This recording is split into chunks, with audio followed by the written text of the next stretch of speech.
नमस्कार दोस्तों, आप सबका स्वागत है अपने यूट्यूब चैनल जी वर्ड क्लासेस पे। आज हम लोग सामान्य हिंदी में संज्ञा देखते हैं।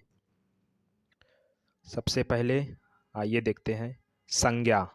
संज्ञा का जो संधि विच्छेद होता है सम प्लस गा से होता है, यानी संज्ञा शब्द में जो व्यंजन संधि होती है।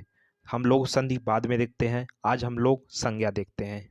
संज्ञा पहले आइए चालू करते हैं। पहला पॉइंट है, संज्ञा शब्द का शाब्दिक अर्थ नाम होता है। यानी कि संज्ञा जो शब्द से क्या हमें तात्पर्य सीखने को मिलता है, संज्ञा किसी भी व्यक्ति वस्तु या स्थान के नाम को कहते हैं। आइए इसका परिभाषा देखते हैं। किसी व्यक्ति वस्तु या स्थान भाव के नाम को संज्ञा कहते हैं। यानी संज्ञा हम लोग किसे कहते हैं? व्यक्ति वस्तु स्थान या भाव जो है इसी के नाम को हम लोग संज्ञा कहते हैं। यानी कि जिस वस्तु को हम लोग देख सकते हैं, महसूस कर सकते हैं, जो पूरे ब्रह्मांड में जो वस्तुएं पाई जाती हैं वो सब संज्ञाएं कहलाती हैं। यानी कि आइए संज्ञा के हम लोग उदाहरण देखते हैं। पहला है राजीव, दूसरा है दिल्ली, फिर उसके बाद कार, सभा, घी, बुढ़ापा आदि। आदि जो हैं वो सब संज्ञाएं हैं। यानी हम लोग कहे हैं संज्ञाएं हर एक चीज है, जो भी हम लोग देख सुन रहे हैं समझ रहे हैं सब संज्ञा है। आइए इसके आगे देखते हैं। संज्ञा जो है एक विकारी शब्द है, यानी कि इसमें लिंग वचन कारक के आधार पर परिवर्तन किया जा सकता है। यानी कि संज्ञा को लिंग के आधार पर या वचन के आधार पर या कारक के आधार पर बदला जा सकता है। विकारी का मतलब होता परिवर्तन या बदलाव। तो यानी कि हम लोग समझे हैं संज्ञा, जो संज्ञा है लिंग वचन और कारक के आधार पर बदल सकते हैं, यानी परिवर्तन कर सकते हैं। आइए देखते हैं संज्ञा के भेद या प्रकार। संज्ञा के भेद और प्रकार को लेकर जो व्याकरणकर्ता रहते हैं वो आपस में उनका तालमेल नहीं बैठता है हमेशा। कुछ व्याकरणकर्ता जो हैं 5 प्रकार की संज्ञा मानते हैं और कुछ व्याकरणकर्ता 3 प्रकार की संज्ञा मानते हैं। तो जो अर्थ या हिंदी के आधार पर जो है संज्ञाएं प्रातः 5 प्रकार की होती हैं। और फिर पूछा जाता है श्री कामता प्रसाद गुरु जी के अनुसार संज्ञाओं की संख्या कितनी है। तो श्री कामता प्रसाद गुरु जो थे व्याकरणकर्ता, उनके अनुसार संज्ञा के 3 रूप माने गए हैं। उन्होंने जातिवाचक संज्ञा के 2 भेद बताए हैं, द्रव्यवाचक संज्ञा और समूहवाचक संज्ञा। जो द्रव्यवाचक संज्ञा है और समूहवाचक संज्ञा, ये जातिवाचक संज्ञा के उपभेद बताते हैं वो श्री कामता प्रसाद गुरु। और जो और बाकी व्याकरण करता है वो संज्ञा को 5 प्रकार की मानते हैं। यानी कि हमसे जब भी कोई प्रश्न किया जाएगा कि कुल संज्ञाओं की संख्या कितनी है तो हम लोग 5 बताएंगे, और यदि पूछा जाए मूल संज्ञाओं की संख्या कितनी है तो 3 बताएंगे। आइए उनके हम लोग प्रकार देखते हैं। सबसे पहली व्यक्तिवाचक संज्ञा, यानी व्यक्तिवाचक संज्ञाएं ऐसी संज्ञाएं होती हैं जिनके जैसा दूसरा कोई ना हो। जातिवाचक संज्ञाएं दूसरा जातिवाचक संज्ञाएं। जातिवाचक संज्ञाएं ऐसी संज्ञाएं होती हैं जो पूरे समुदाय का बोध कराती हैं। तीसरी होती है भाववाचक संज्ञाएं। भाववाचक संज्ञाएं ऐसी संज्ञाएं होती हैं जिन्हें हम लोग केवल महसूस कर सकते हैं, देख नहीं सकते हैं। और चौथी होती है द्रव्यवाचक संज्ञाएं। द्रव्यवाचक संज्ञाएं ऐसी संज्ञाएं होती हैं जिन्हें केवल मापा तोला जा सकता है, गिना नहीं जा सकता है। और समूहवाचक संज्ञाएं ऐसी संज्ञाएं होती हैं जिनका गुट में हमेशा समुदाय में हो, वो समूहवाचक संज्ञाएं कहलाती हैं। आइए हम लोग बारी बारी से अब इस संज्ञा के भेद देखते हैं और उसके बाद उनके प्रकारों में देखते हैं कौन सी संज्ञा कैसी होती है। सबसे पहली संज्ञा आती है हमारी व्यक्तिवाचक संज्ञा। ऐसी संज्ञा शब्द जो किसी एक व्यक्ति वस्तु या स्थान का बोध कराते हैं उन्हें हम लोग व्यक्तिवाचक संज्ञा कहते हैं। यानी कि जो किसी एक व्यक्ति वस्तु या स्थान का बोध कराए, ये व्यक्तिवाचक संज्ञाएं कहलाती हैं। आइए हम लोग इनकी पहचान की ट्रिक देखते हैं। है विशेष का बोध कराएं। ऐसी संज्ञाएं जो विशेष होने का बोध कराएं, अर्थात उसके जैसा दूसरी वस्तु, व्यक्ति या स्थान ना हो, यानी कि उसके जैसा दूसरी वस्तु, व्यक्ति या स्थान ना हो, तो हम वो संज्ञा कौन सी कहलाती हैं? व्यक्तिवाचक संज्ञाएं कहलाती हैं। जैसे देखिए यहाँ पर उदाहरण दिया गया है, सुशील। सुशील एक व्यक्ति का नाम है, यानी कि यहाँ पर बताया जा रहा है जैसे कोई व्यक्ति गांव में रहता है, उसका नाम सुशील है, तो सुशील के नाम लेने से हम लोगों को उसके चेहरा याद आ रहा है कि उस व्यक्ति का नाम सुशील है। जैसे राम। राम यहाँ पर जैसे भगवान राम की बात करते हैं। जैसे भारत। भारत एक जो देश है, यानी इसके जैसा दूसरा कोई देश ना है। देश है यानी इसके नाम के जैसा दूसरा देश नहीं है। और जैसे दिशाओं के नाम, जैसे उत्तर, पश्चिम, पूरब, दक्षिण जो होते हैं। जैसे नदियों के नाम, जैसे गंगा नदी, ब्रह्मपुत्र नदी, इनके इनके जैसा कोई दूसरी नदी ना है, यानी कि इनके नाम के जैसी दूसरी नदी नहीं है।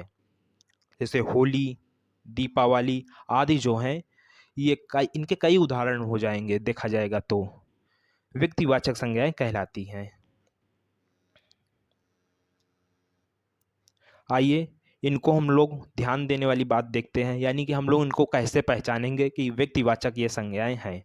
जैसे कि दिशाओं के नाम, फिर उसके बाद देशों के नाम, यानी समुद्रों के नाम, पुस्तकों एवं समाचार पत्रों के नाम, पर्वतों के नाम, दिन महीनों के नाम, ऐतिहासिक युद्धों एवं राष्ट्रीय घटनाओं के नाम। जैसे दिशाओं के नाम पे हम लोग देखते हैं, जैसे हमारी जो 4 दिशाएं होती हैं, उत्तर, पश्चिम, पूरब, दक्षिण।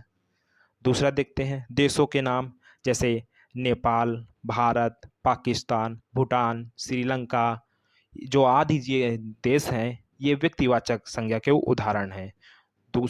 इसके बाद देखते हैं समुद्रों के नाम, जैसे काला सागर, मध्य सागर जो हैं, ये हम लोग व्यक्तिवाचक संज्ञा के उदाहरण हमारे बन जाते हैं। पुस्तकों एवं समाचार पत्रों के नाम, जैसे रामायण, महाभारत, दैनिक जागरण, हिंदुस्तान, जो हमारे अखबार आते हैं यानी समाचार आते हैं, वो व्यक्तिवाचक संज्ञा के उदाहरण होते हैं। यानी कि दैनिक जागरण जो अखबार आता है, उसके नाम के हिसाब से दूसरा कोई अखबार नहीं आता है।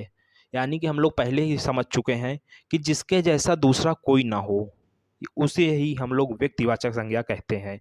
जैसे पर्वतों के नाम, जैसे हिमालय, काकाकोरम, जो ये हैं, ये व्यक्तिवाचक संज्ञा के उदाहरण होते हैं। दिनों के नाम, महीनों के नाम, जैसे सोमवार, मंगल, बुध, बिप्फे, शुक्र, शनि, और जनवरी, फरवरी, मार्च, इसी तरह जो महीने होते हैं, 12 महीने, इनके नाम जो होते हैं, ये व्यक्तिवाचक संज्ञा के उदाहरण होते हैं। फिर उसके बाद जैसे बक्सर का युद्ध, तराइन का युद्ध, पलासी का युद्ध, जो हमारे भारत जोड़ो यात्रा, जैसे भारत छोड़ो यात्रा, भारत जोड़ो या आंदोलन, ये सब जो थे हमारे घटनाएं थी, तो ये हमारे क्या होते हैं? ये व्यक्तिवाचक संज्ञा के उदाहरण होते हैं। यानी कि हम लोग समझ चुके हैं व्यक्तिवाचक संज्ञाएं कौन सी होती हैं, यानी जिसके जैसा दूसरा ना हो। जैसे सूर्य, चंद्रमा, हाँ, तो जैसे किसी शहर का नाम, तो ये सब आ जाएंगे, व्यक्तिवाचक संज्ञाएं के उदाहरण हो जाएंगे। आइए हम लोग दूसरी देखते हैं संज्ञा, जातिवाचक संज्ञा। यानी जातिवाचक संज्ञा कौन क्या होती हैं? जिस संज्ञा शब्दों से एक ही प्रकार के वस्तुओं एवं व्यक्तियों का बोध हो। यानी कि जातिवाचक में हम लोग देखते हैं एक ही प्रकार, यानी एक ही प्रकार के वस्तुओं और एवं व्यक्तियों का बोध हो, उसे ही हम लोग जातिवाचक संज्ञा कहते हैं। इसमें पहचानने की ट्रिक देते हैं।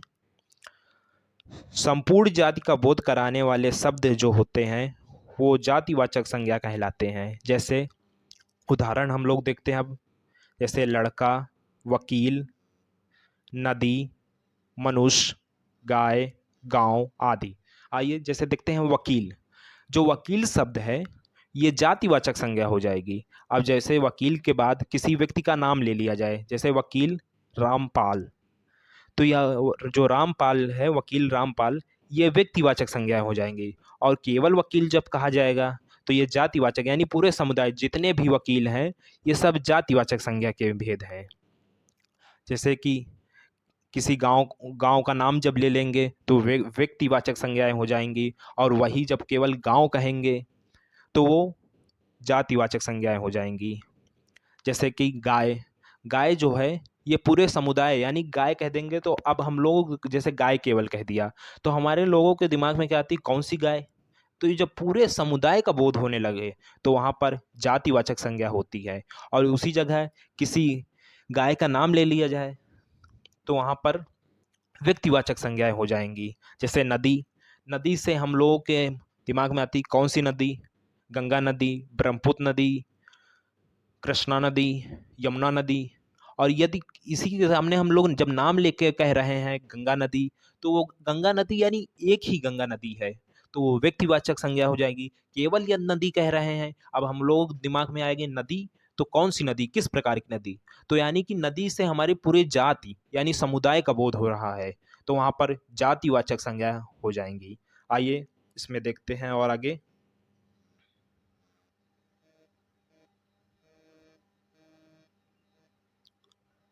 अब इसमें हम लोग देखेंगे, पहचानेंगे कैसे, यानी प्रशासनिक एवं राजनैतिक पदों के नाम जो होते हैं ये जातिवाचक संज्ञा के उदाहरण होते हैं। व्यवसायियों के नाम, पशु पक्षियों के नाम, वस्तुओं के नाम, प्राकृतिक आपदाओं एवं तथ्यों के नाम, मनुष्य जाति के लिए प्रयुक्त नाम जो होते हैं, जैसे कि हम लोग कह दिए भाई। भाई जो है ये एक जातिवाचक शब्द का उदाहरण है। जैसे बहन, बहन कह दिए, जैसे किसी की 3-4 बहन होंगी तो उसमें बहन जब कहा जाएगा तो अब उसमें दिमाग में आएगा बड़ी बहन कि छोटी बहन कि बीच वाली बहन। तो उसमें हम जब नाम ले लेंगे बहन में तो वह व्यक्तिवाचक संज्ञा हो जाएंगी। जब केवल ऐसे बहन कह रहे हैं तो यहाँ पर जातिवाचक संज्ञाएं होंगी।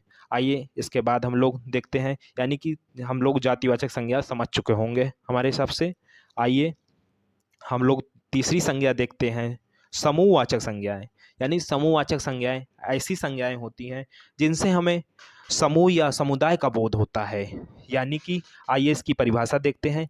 जिन संज्ञा शब्दों से व्यक्ति या वस्तु के समूह या समुदाय का बोध होता है उसे ही हम लोग समूहवाचक संज्ञा कहते हैं।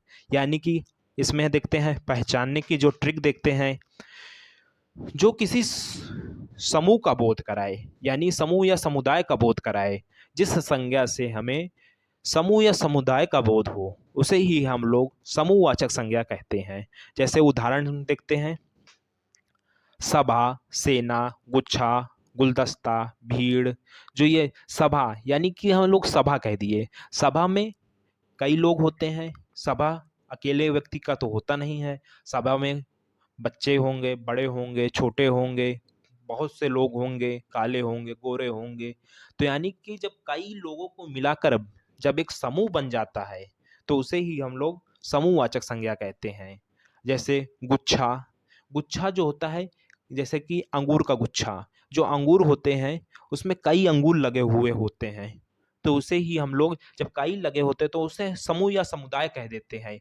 यानी कि एक ही जाति के कई लोग उसमें होते हैं। जैसे कि व्यक्ति, यानी कि जैसे सभा है, सभा में मनुष्य जाति जो होता है, मनुष्य जाति में पुरुष स्त्री दोनों आ जाते हैं। यानी जब पुरुष स्त्री दोनों आ जाते हैं तो जब दोनों वो जब मिला दिया जाता है यानी कि एक भीड़ बन जाती है, भीड़ यानी कि सभा बन जाती है, तो उसे ही हम लोग समूहवाचक संज्ञा कहते हैं। आइए इसमें और देखते हैं,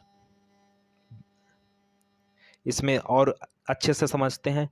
जैसे मंडल, यानी कि मंडल यानी कि जैसे कि मंडल को देखते हैं हम लोग। फिर देखते हैं गिरोह, गिरोह में कई लोग होते हैं, गिरोह जो होता है कई लोगों को मिलकर बना होता है। जैसे सभा बात किए, कक्षा यानी कि कक्षा आइए सबसे अच्छा उदाहरण इसमें देखते हैं समूहवाचक में, कक्षा। यानी कक्षा किसे कहते हैं, जहाँ लड़की और लड़का दोनों दोनों ही शिक्षा ग्रहण करते हैं। और जैसे कुछ केवल लड़कों का कॉलेज होता है, कुछ लड़कियों का कॉलेज होता, तो लड़कों वाले कॉलेज पे लड़के कई होते हैं, जैसे कोई रोहन है, सोहन है, मोहन है। ये जब कई लोग, रोहन सोहन मोहन, कई लोग मिलकर जब एक समूह बन जाता है यानी समुदाय बन जाता है, तो उसे ही हम लोग समूहवाचक संज्ञा कहते हैं। जैसे संसद हो गई, कुंज हो गई, ये सब, मंत्री परिषद हो गया। जैसे मंत्री परिषद होता है तो मंत्री परिषद में कई लोग रहते हैं, एक दो लोग नहीं रहते, उसमें और कई लोग रहते हैं, उसे ही हम लोग समूहवाचक संज्ञा कहते हैं। आइए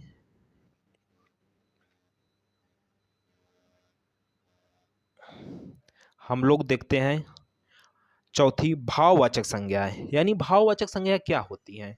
जिन संज्ञा शब्दों से व्यक्ति या वस्तु, गुण, धर्म, दशा आदि का बोध हो, यानी कि किसी व्यक्ति के गुण दोष का बोध हो, उसे ही हम लोग भाववाचक संज्ञा कहते हैं। यानी और गुण, दशा, धर्म, वस्तु का बोध हो जिससे, उसे ही हम लोग भाववाचक संज्ञा कहते हैं। यानी कि भाववाचक संज्ञाएं हमें दिखाई नहीं देती हैं, इन्हें केवल हम महसूस कर सकते हैं। इसको सबसे अच्छा समझने का तरीका है, जो जो हमें दिखाई न दे। जैसे कुछ शब्द होते हैं, उन्हें हम देख नहीं सकते हैं, केवल एक महसूस कर सकते हैं, उन्हें ही भाववाचक संज्ञा कहते हैं। यही एक ट्रिक है, जो जो दिखाई न दे, यानी कि जिसे हम केवल महसूस कर सकें, यानी किसी जिसे हम फील कर सकें, महसूस कर सकें, उसे ही हम लोग भाववाचक संज्ञा कहते हैं। जैसे उदाहरण में आइए देखते हैं हम लोग, बुढ़ापा। बुढ़ापा, जैसे कोई कहता है अब हम बूढ़े हो चले हैं, तो यानी कि बूढ़ा कोई वस्तु नहीं है, उसके मन के भाव हैं। यानी बढ़ती हुई उम्र का जो दौर होता है, उसे ही हम लोग बुढ़ापा कहते हैं। और जैसे मोटापा, जैसे मोटापा जो होता है, ये एक भाव है।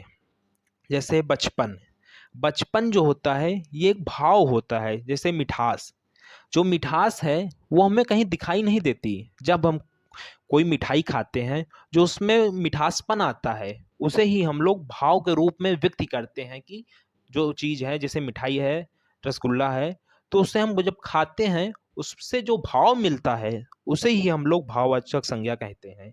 यानी मित्रता, मित्र होता है, उसके द्वारा मित्रता निभाई जाती है, उसे ही हम लोग भाववाचक संज्ञा कहते हैं। आइए इसके आगे देखते हैं। अब हम लोगों से पूछा जाता है, जातिवाचक संज्ञा से भाववाचक संज्ञा बनाने के नियम कुछ होते हैं।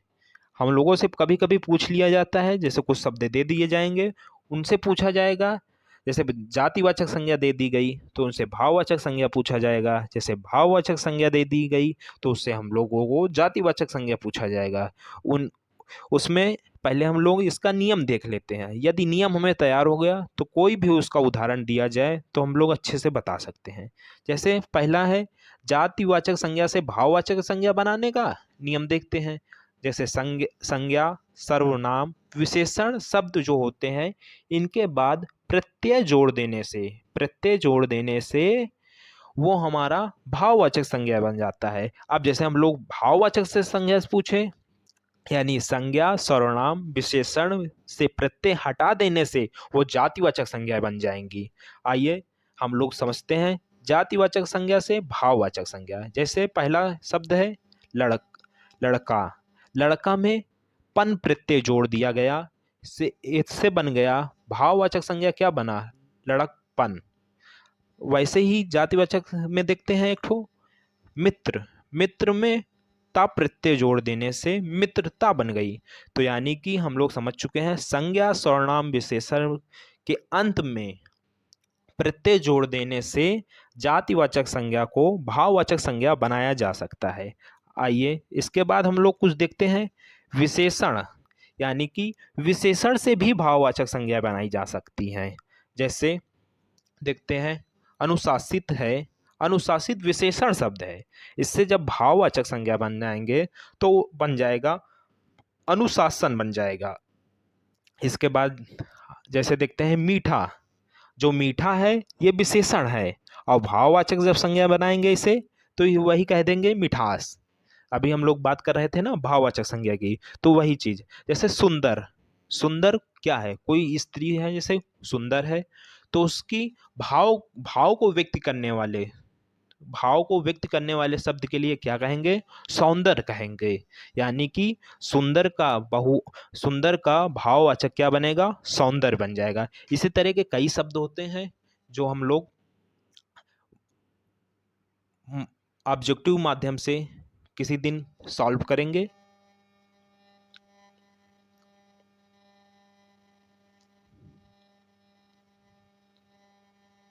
आइए हम लोग देखते हैं, आखिरी संज्ञा देखते हैं, द्रव्यवाचक संज्ञाएं।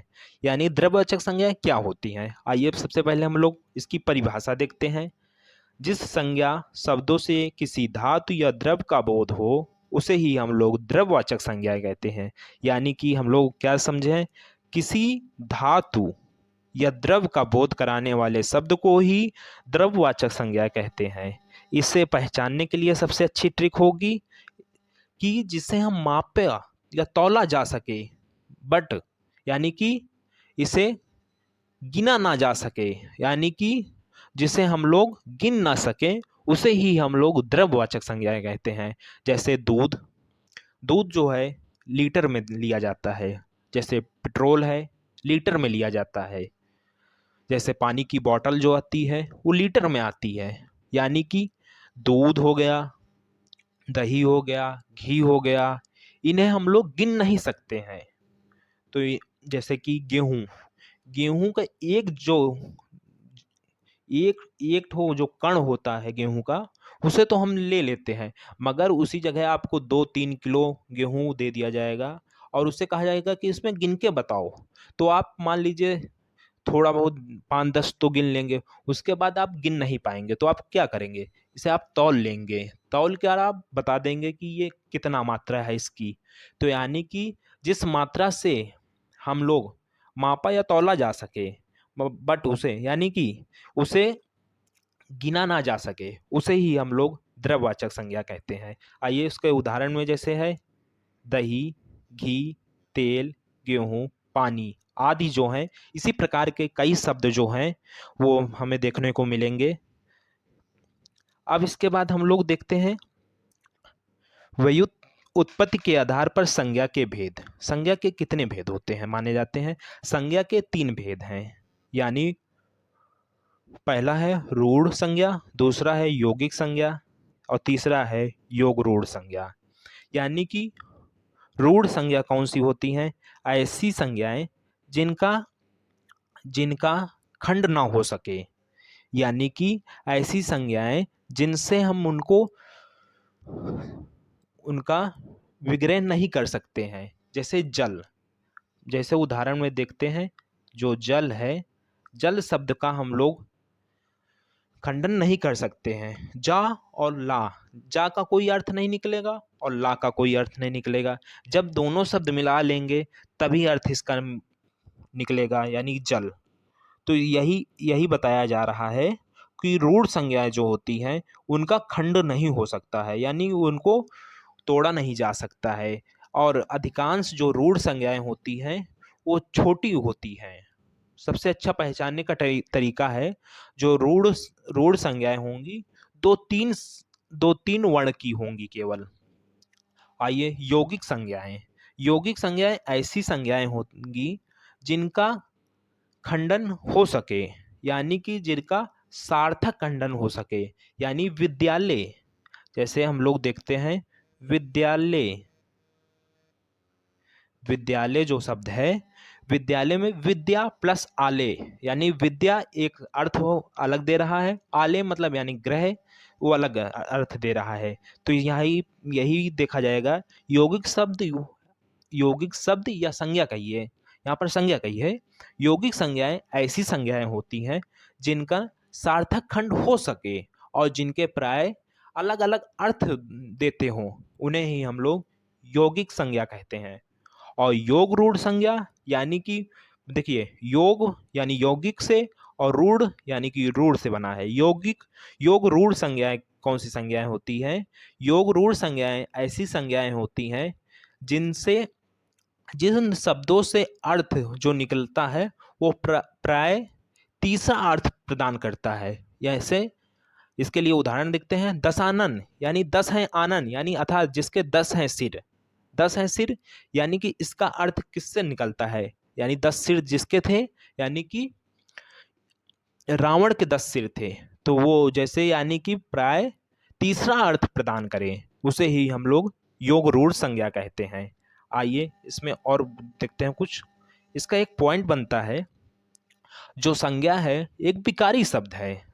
जब संज्ञा जो विकारी शब्द है उसमें लिंग वचन कारक के अनुसार तो परिवर्तन हो जाता है, यानी विकार उत्पन्न हो जाता है, मगर एक और इसमें ध्यान देने वाली बात ये बनती है, जो सर्वनाम होता है, जो हमारे सर्वनाम होते हैं उनमें अन्य जो सर्वनाम होते हैं उनसे हमें कोई परिवर्तन नहीं होता है। एक जो निजवाचक सर्वनाम होता है उससे हम लोग भाववाचक संज्ञाएं बना सकते हैं। तो इसमें यही प्रश्न पूछा जाता है, निम्नलिखित में से कौन सा सर्वनाम से भाववाचक संज्ञा बन सकती है। तो हम लोग क्या बताएंगे, निजवाचक सर्वनाम, यानी निजवाचक जो होती है उससे हम लोग भाववाचक संज्ञाएं बना सकते हैं। जैसे जैसे स्वयं, स्वयं से स्वयंपन बन गया।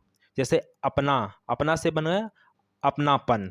तो यानी कि निजवाचक जो होती हैं, निजवाचक संज्ञा से, निजवाचक सर्वनाम से हम लोग भाववाचक संज्ञा बना सकते हैं। यानी कि संज्ञा जो है हम लोग कंप्लीट पढ़ चुके हैं। इसका हम लोग पहले, अब इसके बाद हम लोग पढ़ेंगे सर्वनाम। सर्वनाम के बाद संज्ञा और सर्वनाम के वास्तुनिष्ठ प्रश्न देखेंगे कि किस प्रकार के प्रश्न हम लोगों से परीक्षाओं में पूछे गए हैं, पूछे जा सकते हैं। इसमें सभी प्रकार के प्रश्न देखेंगे, जो इसके उदाहरण के माध्यम से जब हम लोग अच्छे से समझ लेंगे तो हम लोगों का जो ये टॉपिक है संज्ञा, इसमें कोई दिक्कत नहीं होगी। आज के लिए बस इतना ही, फिर मिलते हैं कल सर्वनाम के साथ। नमस्कार।